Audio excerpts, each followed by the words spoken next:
Hey, what's up guys? My name is Lauren Hardy. Welcome to my YouTube channel. Today, we're going to talk about the real reason that you are not getting deals.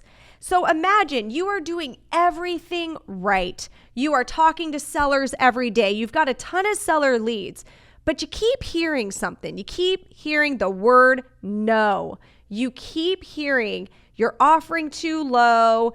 I am not going to take that offer. I would rather just keep the house and stay, stay a landlord. I would rather do anything but take that offer that you just gave me. If you keep hearing that, I'm going to tell you the number one reason you are.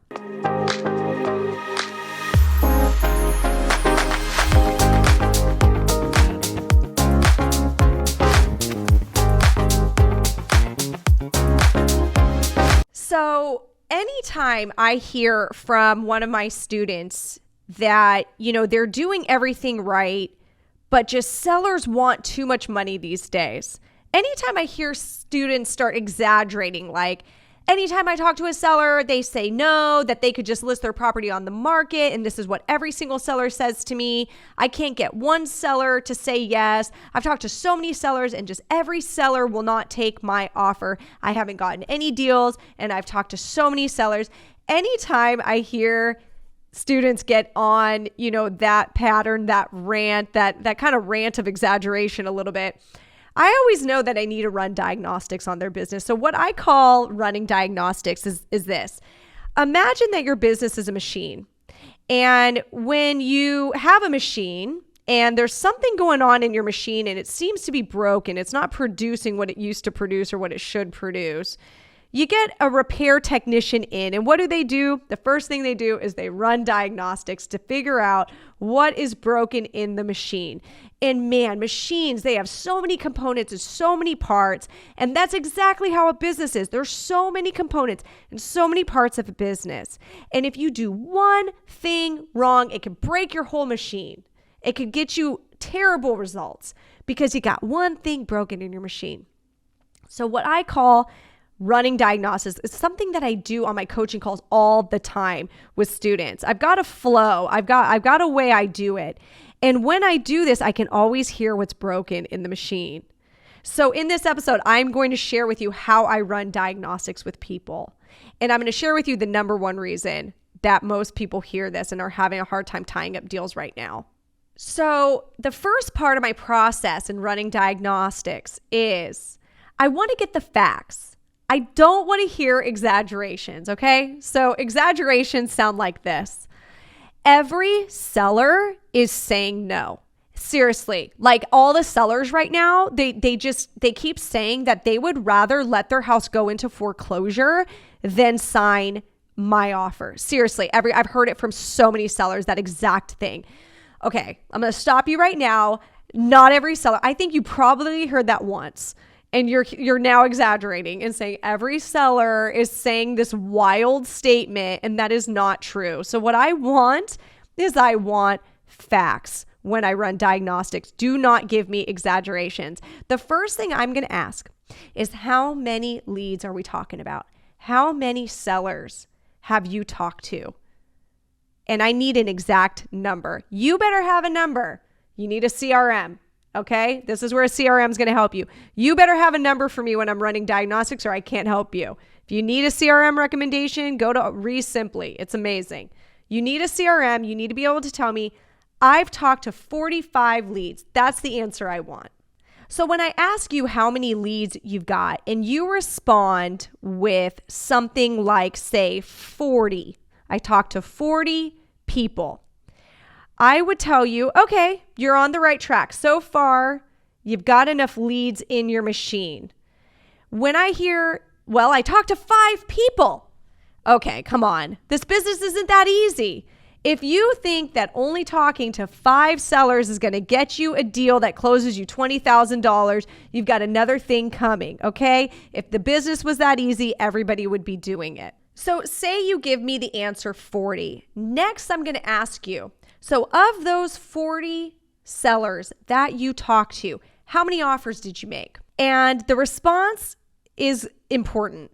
If you tell me that you made offers on 20 of those or more, I'm going to say, okay, you're good still. You're still good.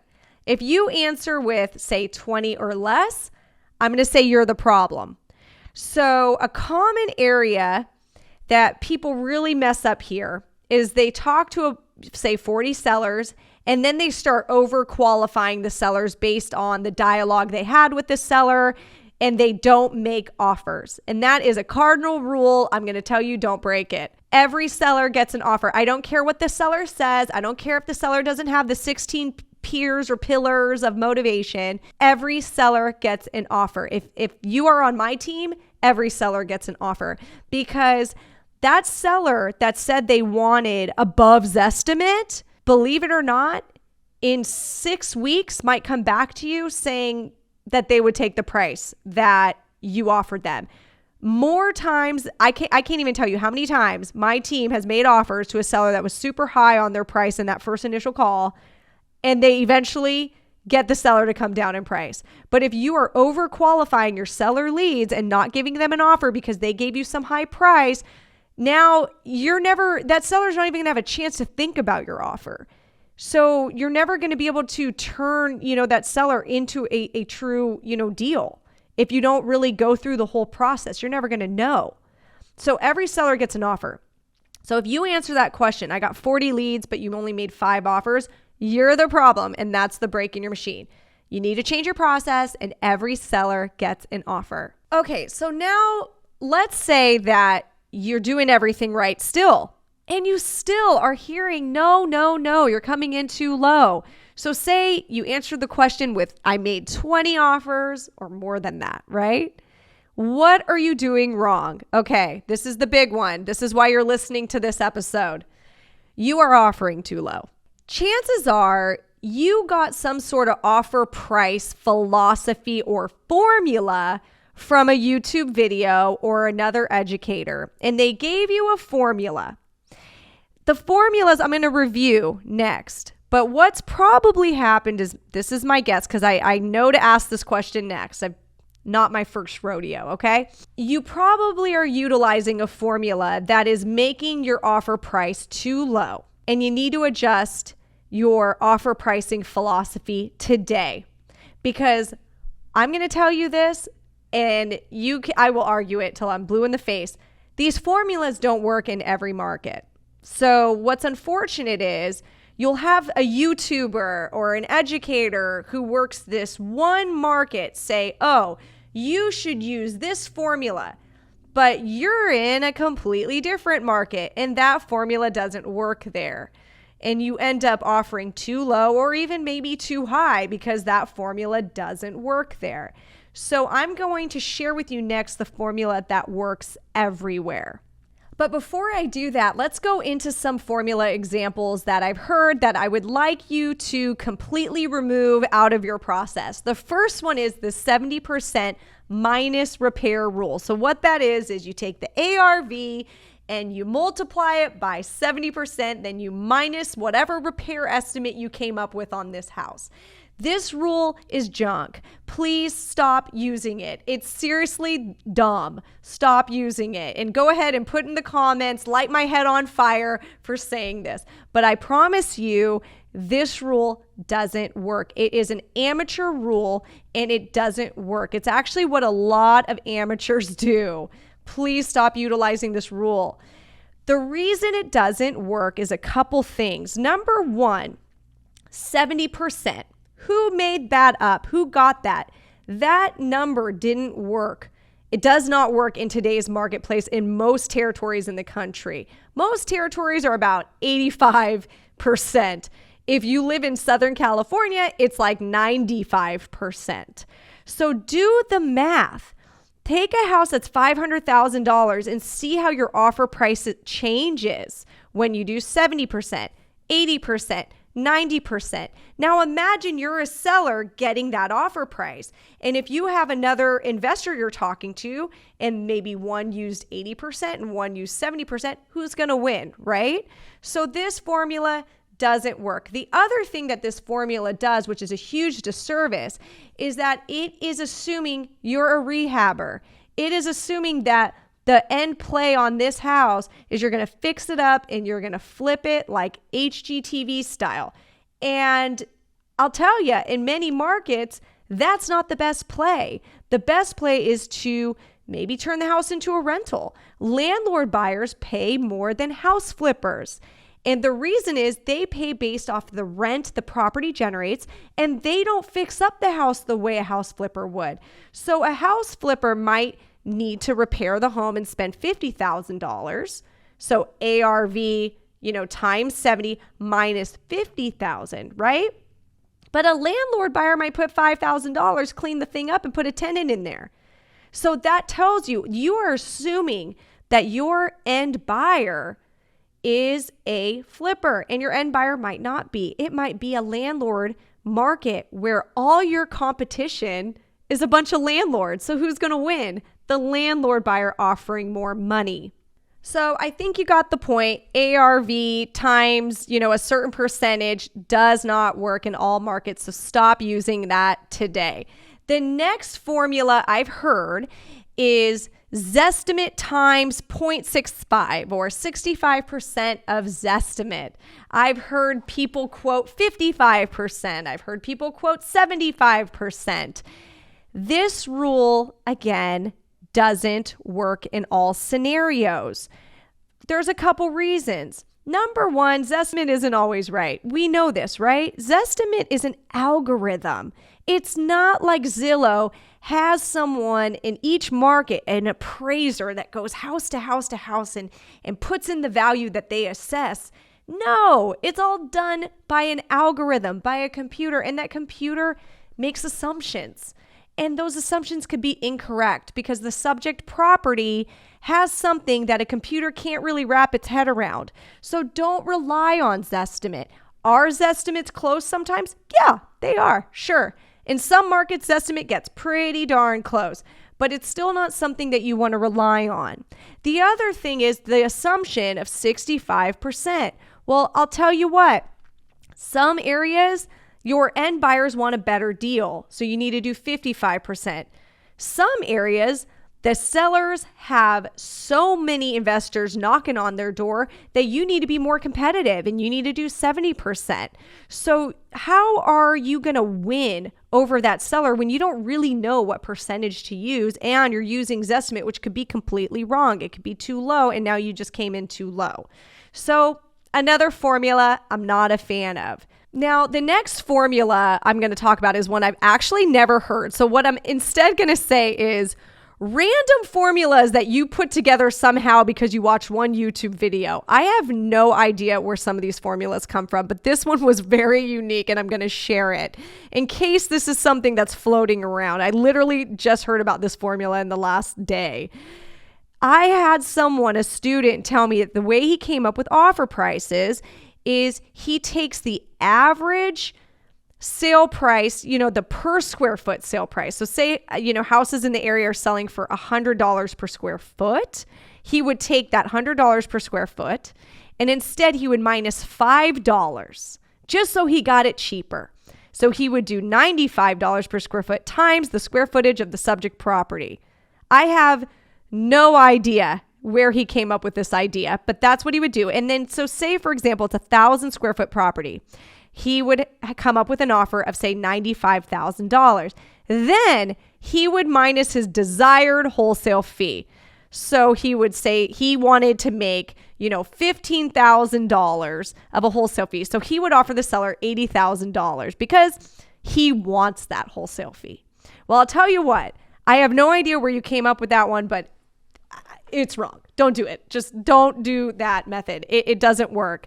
So for a couple reasons, price per square foot doesn't work in all areas. Hate to break the news to you, but price per square foot does not work in all markets. It also doesn't work in all types of properties. So if you have a row house versus a detached single family home in, Philadelphia, that row house is going to go for a different price per square foot than the detached single family home in the area. Even if it's in the same street, it's going to be different. So don't use price per square foot in every single market. It doesn't work. If it works for your market, that it could be a way you come up with pricing, but it shouldn't be your only way.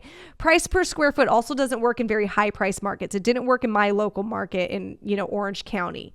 So that's the first reason that thing is wrong, right? The next is this theory of subtracting your desired wholesale fee.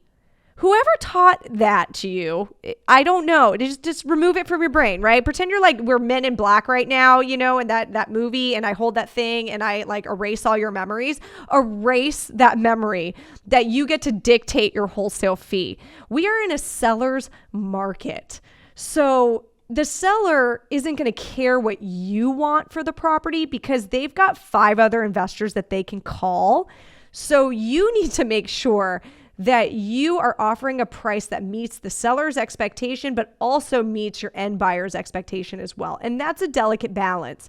But in a seller's market, you don't have the luxury of determining that you want a $15,000 wholesale fee, so you're just going to offer that and stick to your guns. You're just not going to get any contracts. And that's exactly why you're not closing any deals right now. Okay, so you know how I feel about all these rules and formulas. So what actually works? I'm going to give you the method that I use to come up with offer pricing that works in every single market. But first, I want you to use your imagination a little bit because it's easier if I explain it to you in this way, and it's going to make perfect sense when I'm done. I want you to imagine that you are either buying or selling a used Chevy Tahoe. So if you were, say, buying or selling a used car, let's say that we are selling our used car. So we're the seller, and it's a used 2010 Chevy Tahoe. What's the first thing you're going to do to come up with that price that you think is fair to put out there for buyers? You're going to probably go on Kelley Blue Book, and you're going to put some information about your car, on that website, and they're going to spit out a price, and they're probably going to show you some listings of similar Chevy Tahoes that sold, around that range. So say, it's, I have no idea, but I'm just going to say $10,000 is the going rate, right? Between $10,000 and $12,000 is the going rate for a used Chevy Tahoe. That's 2010. That's in like average condition. It's functional. It might be a little dirty because it's old, but it still works fine. There's no major repairs, right? So I want you to think of these properties as a used car and don't overcomplicate it. I want you to ask yourself, what are other investors paying for a house just like this one? So when you have that question in your mind, you're going to go and you're going to look for comps utilizing whatever tool, batchleads.io, PropStream, Zillow, whatever tool you use to comp houses out. And you're going to look for what other investors are paying for houses that are similar. Try to find the houses that look similar to yours in condition. So you're going to look at some photos and you're going to keep track of the prices in the area. And often you're going to see that there's a pattern that they kind of go between a certain range. And that is going to be the price range that you are going to offer the seller. So I'm going to give you another analogy. Let me take you back, all right? Remember when you were buying your first house for your family? And maybe you haven't done this yet, in your journey in your life, but follow me here. Pretend you are buying your first house for you or your family. Did you or would you utilize some sort of ARV times repair or ARV times percentage minus repair rule? No, you wouldn't do that. You would use your eyeballs. You would go look at a bunch of homes that are in the neighborhood that you are interested in. You would then take mental notes of what these houses look like and which ones you liked more and the conditions. Maybe you would have poor condition, okay condition, good condition, excellent condition. You would probably just think of it in terms like that. And you would then look at the prices that they, are being offered at. You'd say, okay, on the low end, these houses go for $275,000, but they're like, in really poor condition.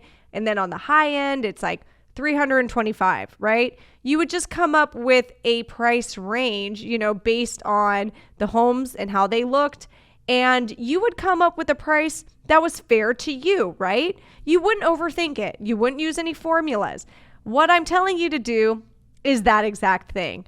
I think we overcomplicate so much when we're trying to learn a new business. It's funny because I have said this on many YouTube videos, and I can't tell you how many comments I get of like, well, then what formula do I use? It's like you guys are hung up on using formulas. And what I'm trying to explain to you is that you don't have to use a formula. You could use your eyes and you use comps. That's what you do. An appraiser doesn't use formulas the same way we would do it. I'm not even quite sure where, this notion that we have to use formulas to make offer prices even started, but it obviously started somewhere and it spread like wildfire, through the wholesaling community. You don't have to use a formula. You can really just keep it simple and use comps. So that is the number one reason that you are hearing sellers say no to your offer. But if you can make this small adjustment and get your offer pricing right and make sure you are staying competitive with what they are hearing from other wholesalers, you are going to start hearing yes even more. Now, of course, there's going to be sellers that just want higher prices and that a market sale is more in line with what they want or what they expect. And that's fine. But if you are offering, and maybe you've made now 20 to say 40 offers, and you're going to see if your offer pricing is competitive with your other wholesaler competition in the area, you are going to hear yes. You really are. You're going to hear yes more. It really was that you were just simply offering too low. So hopefully this was some good advice. I put a lot in this episode, and you're probably going to have to listen to it a few times to really, really grab everything that I'm trying to say. But hopefully you got something out of it. If you did, make sure you give me a thumbs up, subscribe to this channel. And if you need some more help in your wholesaling journey, I want to help you. Go to www.virtualinvestingmastery.com and fill out an application today. Someone on my team will be in touch with you within the day, and they will let you know how I can help you in your wholesaling journey. Thank you so much for listening to this episode, and I will see you next time.